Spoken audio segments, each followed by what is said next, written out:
Bonjour à tous, bienvenue dans cette matinale. Désormais, sans la preuve de l'enrôlement à la CMU, couverture maladie universelle, impossible de faire des retraits de permis de conduire, par exemple, ou de passeport. D'autres portes seront également fermées, notamment celle des concours de la fonction publique. Décision prise en Conseil des ministres. Le résumé de Awa Touré.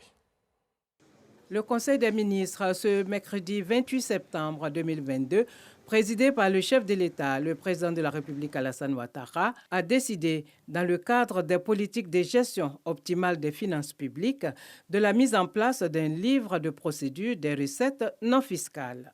Ce projet de loi vise à maîtriser le champ des recettes non fiscales ainsi que l'ensemble des recettes qui viennent en complément des budgets de fonctionnement alloués aux différents services publics. Et cela aux fins d'en assurer l'adaptabilité et la continuité. Il définit donc ainsi et classifie les recettes non fiscales, précise les conditions et les modalités de leur création, émission, ordonnancement et recouvrement.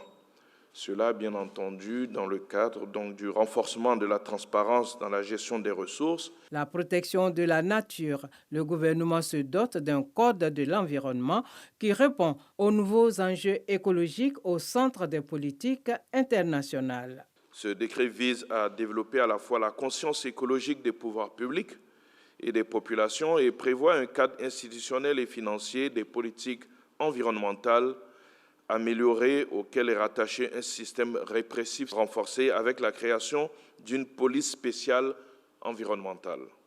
Le gouvernement a également autorisé la mise en œuvre de l'obligation d'enrôlement à la couverture maladie universelle. Ce décret assujettit l'accès à certains services de l'État, aux emplois publics, aux emplois du secteur privé, à la production de la preuve de l'enrôlement à la CMU. Ainsi, la preuve de l'enrôlement à la CMU, à savoir la carte d'assuré de la couverture maladie universelle, à défaut, le récépissé d'enrôlement ou l'attestation de droit délivrée par la Caisse nationale d'assurance maladie doit être présenté par chaque citoyen pour les opérations suivantes. Le retrait du passeport et du permis de conduire. L'inscription aux examens et concours d'entrée à la fonction publique, à la police, à la gendarmerie et dans l'armée. L'inscription des étudiants dans les universités et grandes écoles publiques et privées. L'inscription des élèves âgés de plus de 16 ans dans les lycées, collèges et établissements d'enseignement technique et professionnel, qu'ils soient publics ou privés. Le recrutement dans le secteur public et parapublic. Le recrutement dans le secteur privé. L'accès aux programmes sociaux financés par l'État. L'accès aux programmes de soutien à l'emploi et aux activités génératrices de revenus financées par l'État. Cette mesure vise à garantir le déploiement complet du système obligatoire de couverture du risque maladie qu'organise la CMU au profit des populations vivant en Côte d'Ivoire. La lutte contre le cancer du sein, le lancement des activités Octobre Rose, c'est pour le 6 octobre 2022. Autour du thème « Les résultats obtenus par le CNRAO dans la prise en charge du cancer du sein de 2018 à 2022 ». Ce thème appelle les professionnels de la santé, les pouvoirs publics, le secteur privé et la société civile à s'investir davantage dans la lutte contre le cancer du sein, qui demeure le cancer le plus mortel chez la femme, et les invite à soutenir le CNRAO, dont les résultats sont plus que probants. Dans cette dynamique, le Premier ministre procédera, à l'occasion donc du lancement des activités d'Octobre Rose, à la pose de la première pierre du Centre de nutrition en cancérologie du CNRAO offert par la Fondation SIFCA en vue de développer davantage les soins d'accompagnement initiés par le centre dans le domaine de la nutrition. Le Conseil des ministres a aussi adopté une politique nationale de sécurité sociale. Ce document de politique nationale de sécurité sociale du gouvernement est articulé autour du renforcement de l'inclusion, de la solidarité nationale et de l'action sociale telle que prévue par le PND 2021-2025.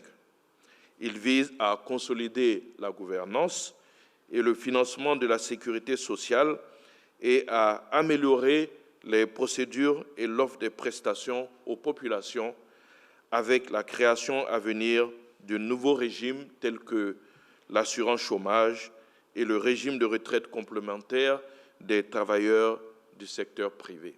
Notons que la 3e édition du sommet Finances en commun se tiendra à Abidjan du 19 au 20 octobre 2022. Organisée par la Banque africaine de développement et la Banque européenne d'investissement, en collaboration avec le gouvernement, cette rencontre de haut niveau est placée sous le thème « Une transition juste et verte pour une reprise durable ». On en vient à la rencontre des présidents des chambres du Parlement ivoirien à Yamoussoukro. Assemblée nationale et Sénat veulent renforcer leur collaboration. Les axes des échanges évoqués par Kader Sogodogo dans ce reportage. Jano Aoussou-Kouadio et Adaman Bictogo font leur entrée à la Fondation Félix Houphouët-Boigny, où députés, sénateurs et autres personnels administratifs les ont précédés. Le Sénat et l'Assemblée nationale, les deux chambres du Parlement, veulent mettre en place un protocole de bonne collaboration pour le triomphe de la démocratie en Côte d'Ivoire. Nos institutions qui forment ensemble le cœur de la démocratie et qui constituent le lieu par excellence du débat démocratique sont appelées par la loi fondamentale à une étroite collaboration. Je voudrais à ce stade de mon propos exprimer ma profonde gratitude à l'Assemblée nationale pour l'accompagnement remarquable dont le Sénat a bénéficié lors de sa mise en place en 2018. Cette première collaboration réussie a posé les jalons d'une coopération plus approfondie qui s'est poursuivie avec nos services techniques et qui a abouti à certaines avancées. Il convient cependant de reconnaître que les hypothèses constitutionnelles de collaboration ainsi que les acquis obtenus méritent d'être renforcés au regard des nombreux défis auxquels le Parlement est appelé à faire face. Monsieur le Président du Sénat, vous avez défini le sens de la complémentarité qui fonde le fonctionnement de nos deux chambres. Le Président de la République, son Excellence Alassane Ouattara, en affichant cette volonté à travers la Constitution de 2016, avait pour seul objectif de créer une adhésion plus large de l'ensemble des Ivoiriens autour des lois qui étaient votées et qui devraient être votées. C'est pour cela que, sans que nous ne versions dans l'uniformisation de l'adoption de nos textes, mais que nous nous engagions dans l'harmonisation de nos textes. Durant la rencontre, plusieurs axes seront abordés pour affermir les relations. Au cours des échanges, les deux parties ont abordé plusieurs points au nombre desquels la formalisation d'un cadre de concertation entre les deux chambres et l'élaboration conjointe des textes intéressant les deux chambres, notamment les règlements du Congrès et le code de déontologie des parlementaires, ainsi que l'harmonisation des règlements, la construction des déficits, etc. Au terme des échanges, les députés et les sénateurs ont décidé de renforcer davantage leur collaboration et ont mis en place des groupes de travail pour chacun des sujets arrêtés. Une poignée de main, la joie d'une amitié sincère, durable et productive pour la Côte d'Ivoire est perceptible.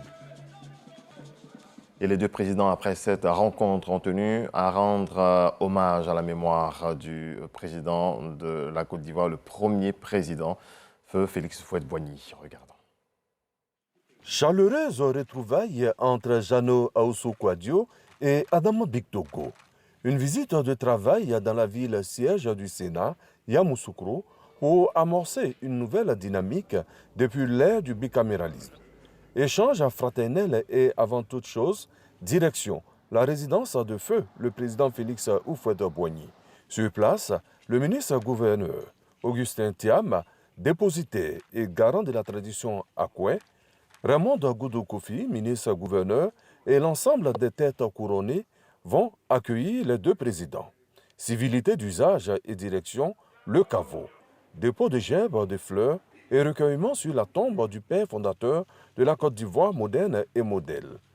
Visionnaire, traceur de sillon, Félix Houphouët-Boigny dans les cœurs et dans les esprits. Au commencement, la Côte d'Ivoire était Houphouët-Boigny.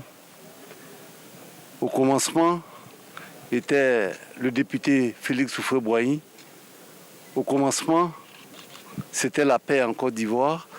Nous sommes donc venus solliciter les bénédictions, puisque nous croyons tous qu'il y a une vie au-delà du président Félix Houphouët-Boigny, sa protection, pour pouvoir accomplir cette lourde et belle mission que le président Alassane Ouattara a bien voulu nous confier. J'ai eu la chance d'être reçu la semaine dernière par la présidente de l'Assemblée nationale de France. Mais le moment le plus fort, c'est lorsque je suis allé voir la Constitution française gravée dans les murs. Et j'ai vu la signature du président Félix Houphouët-Boigny le 4 octobre 1958. Grande était notre fierté, la délégation ivoirienne, de voir que notre père de la nation, Félix Houphouët-Boigny, avait donc sa signature et faisait partie de ceux qui ont conçu la Constitution française. L'information doit être enseignée à nos enfants.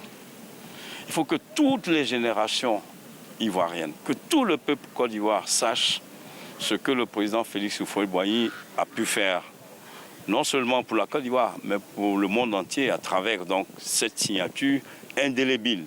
Venir à Yamoussoukro, s'incliner sur la tombe de Félix Houphouët-Boigny, la voie est toute ouverte pour la fondation qui porte son nom. Cadre choisi pour la rencontre entre la chambre haute et la chambre basse du Parlement ivoirien. Les grandes rencontres du CESEC, conseillers de l'institution et experts ont échangé sur la vision de la ville durable au XXIe siècle. Logoriti, Herman Guivé. Comprendre la possibilité de repenser les villes ivoiriennes pour en faire des villes durables, c'est l'objectif de cette rencontre du Conseil économique, social, environnemental et culturel, le CESEC, à travers sa tribune, les grandes rencontres du CESEC.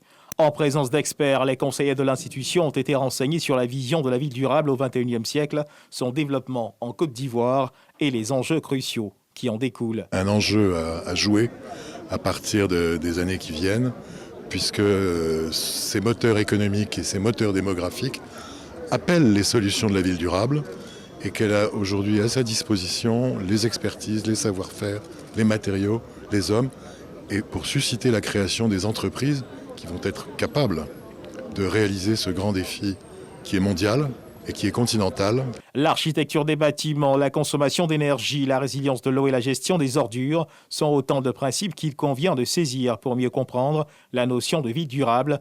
Pour Jana Kawele, président de l'institution, cet exercice permettra au CESEC de faire des propositions au gouvernement. L'environnement est l'une des thématiques de notre mission de Conseil économique, social et environnemental. Donc nous avons voulu cette conférence pour nous enrichir davantage et échanger sur tous ces points et nous-mêmes faire notre propre réflexion à partir de ce que nous avons appris, à le fait de nous permettre de donner des avis pertinents au pouvoir exécutif. La Côte d'Ivoire, avec un taux d'urbanisation de 51%, possède l'un des taux d'urbanisation les plus élevés de la sous-région ouest-africaine. Pour relever les défis que renferme l'urbanisation rapide, la Côte d'Ivoire s'est déjà dotée d'un cadre juridique et réglementaire au niveau national et s'est engagée au niveau international. Dans le reste de l'actualité en Guinée, 13 ans après les violences commises le 28 septembre 2009 au stade de Conakry, le procès de Moussa Dadis Camara et de 10 autres anciens responsables politiques et militaires s'est ouvert ce mercredi. La défense et la partie civile se font face à face. De chaque côté, une vingtaine d'avocats. Ils sont unanimes pour une fois et demandent collégialement du temps pour préparer le dossier. Le procès doit reprendre le mardi 4 octobre prochain. Et puis l'ouragan Ian, considéré comme extrêmement dangereux, a touché terre ce mercredi après-midi en Floride, selon le Centre national des ouragans américain, après avoir déjà provoqué des inondations catastrophiques. Voilà qui marque la fin de ce point de l'actualité. Merci à vous tous de votre attention. Très belle journée à vous, surtout avec beaucoup de paix dans vos foyers.